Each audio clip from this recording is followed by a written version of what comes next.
లక్ష్య సాధన. ఒకరోజు కుందేలు తాబేలు మధ్య ఒక వివాదం వచ్చి పడింది. అదేమిటంటే ఇద్దరిలో వేగంగా ఎవరు పరిగెత్తగలరని. కుందేలు పరిగెత్తడంలో ఎప్పుడూ ముందుండేది. తాబేలు నిదానంగా మెల్లగా నడుస్తూ చివరగా మిగిలేది. పరుగు పందానికి రెండు జంతువులు మళ్ళీ సిద్ధమైనాయి. అడవిలోని జంతువులన్నీ ఈ పోటీని చూడ్డానికి వచ్చాయి.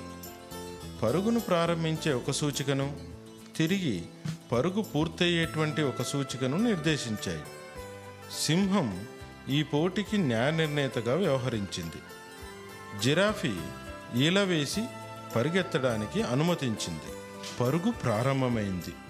మొదట కుందేలు అమితమైన వేగంతో పరుగు తీసింది.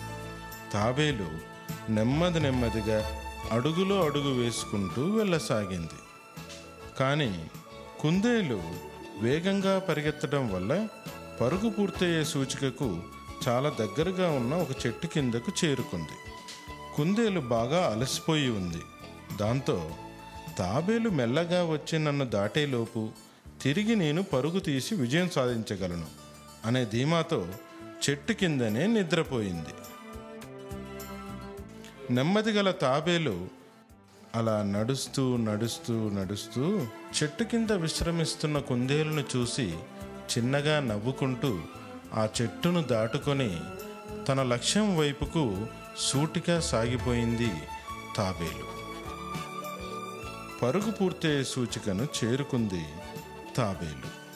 అడవిలోని జంతువులన్నీ చప్పట్లతో తమ ఆనందాన్ని వ్యక్తం చేశాయి. కుందేలు ఆ శబ్దానికి మేల్కొని లేచి చూసింది. తాబేలు గమ్యాన్ని చేరుకోవడం చూసి నిర్ఘాంతపోయింది.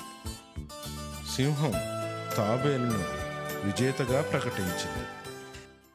తెలివైన సర్పము, తెలివి తక్కువ కప్పలు. నాకు వృద్ధాప్యం వచ్చేసింది. అందువల్ల నేను స్వయంగా వేటాడి ఆహారాన్ని సంపాదించుకోలేకపోతున్నాను. నా కళ్ళ ముందే ఈ కప్పలు గెంతులు వేస్తూ ఆడుతున్నాయి. నేను వాటంత వేగంగా వెళ్ళలేకపోతున్నాను. కానీ నేనొక ఉపాయం ఆలోచించాను. ఆ ఉపాయం గాని ఫలిస్తే వచ్చే రోజుల్లో ఆహార సమస్య ఉండదు. పామంకిల్, ఈరోజు మీరెందుకో చాలా విచారంగా కనిపిస్తున్నారు. ఏమిటి సంగతి? ఓ కప్ప మిత్రమా, నాకు వేటాడడంలో ఎటువంటి ఆసక్తి లేదు. ఎందుకంటే కొద్ది రోజుల కంటే ఎక్కువ నేను బ్రతకలేను. అందువల్ల ఆహారం పట్ల నాకు ఏమాత్రం ఆసక్తి లేదు. కేవలం 2-3 రోజుల్లో నాకు మరణం తప్పదు. మీకెలా తెలుసు 2-3 రోజుల్లో చనిపోతున్నారని? అల్లుడా, మొన్నొక రోజు నేను కప్పను వేటాడుతుండగా కప్ప తప్పించుకుని ముని వెనక్కెళ్ళి దాక్కుంది. తర్వాత ఏమైంది అంకల్? కప్పను వేటాడే ప్రయత్నంలో మునికుమారుణ్ణి కరవడం జరిగింది. అప్పుడు ఆ ముని ఆగ్రహించి ఈ విధంగా శపించాడు.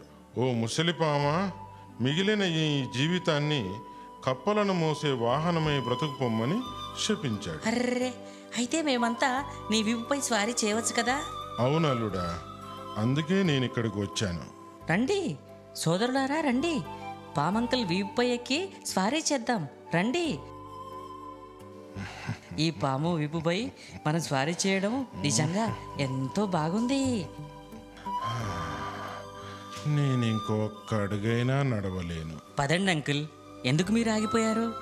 చూడల్లుడా, నేనా వయసు మళ్ళిన వాణ్ణి. మీ కప్పలేమో చాలా బరువుగా ఉన్నాయి. ఇంత బరువు మోయడం నా వల్ల అయ్యే పని కాదు. మమ్మల్ని మోసే వాహనంగా ఉంటానన్నావు కదా, మరి ఎందుకు ఇలా మాట్లాడుతున్నావు? నేను కాదనడం లేదు, కానీ నేను చాలా ఆకలిగా ఉన్నాను. నా కడుపు ఖాళీగా ఉంది.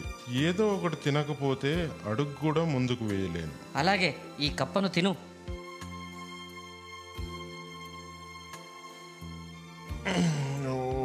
ఇది చాలా చిన్నది. నా కడుపులో 1 ఇంచు కూడా నిండలేదు. ఇంకా చాలా ఆహారం కావాలి. అయితే సరే, కొన్ని కప్పల్ని మింగి నీ ఆకలిని తీర్చుకో, సరేనా? ఇక పద, ముందుకు వెళ్దాం.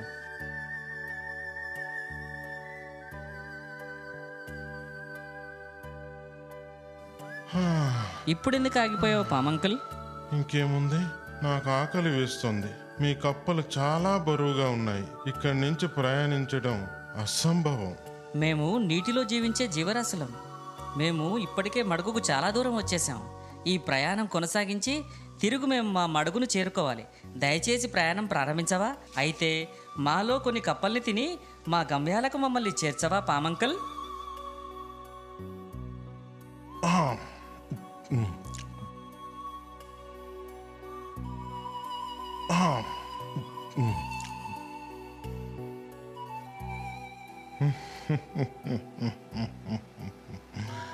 నా ఉపాయంతో ప్రతిరోజు ఇంత ఆహారం లభిస్తుంది.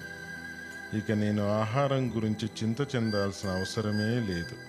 కానీ ఈరోజు మడుగులో నివసించే మొత్తం కప్పలు నా పొట్టలోనే ఉన్నాయి. ఇప్పుడు ఇంకో కొత్త ప్రదేశాన్ని ఎంచుకోవాలి. కొత్త ప్రదేశం, కొత్త కప్పలు. మా నాన్నగారు కరెక్ట్గా చెప్పారు. ఎప్పుడైతే వయసు పెరిగి శరీరం మనకు సహకరించదో అప్పుడు బుద్ధి కుశలతను ఉపయోగించుకోవాలి.